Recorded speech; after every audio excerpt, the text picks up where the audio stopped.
তোরা নাকি বেশ মেধাবী, ঢাকা বিশ্ববিদ্যালয়ের ছাত্র। মানুষ নাকি পশু তোরা, আমায় একটু বলতো। কেমন মায়ের সন্তান তোরা, কেমন বাপের ছেলে? এমন তাজা দেহখানি কেমনে নিলি কেড়ে?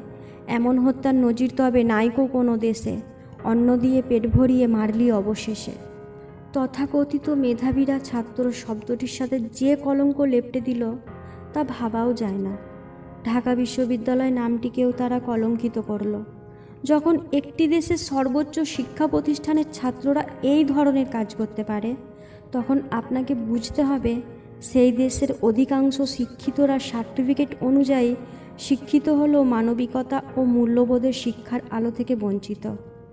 একজন এতিম, অসহায়, মানসিক ভারসাম্যহীন মানুষকে পিটিয়ে যারা মেরে ফেলতে পারে, তারা অদূর ভবিষ্যতে দেশকে কী অবস্থায় নিয়ে যাবে তা আর বলে দেয়া লাগবে না। আজ এই পর্যন্তই। ভালো থাকবেন, সুস্থ থাকবেন, সাবস্ক্রাইব করে আমাদের পাশে থাকবেন।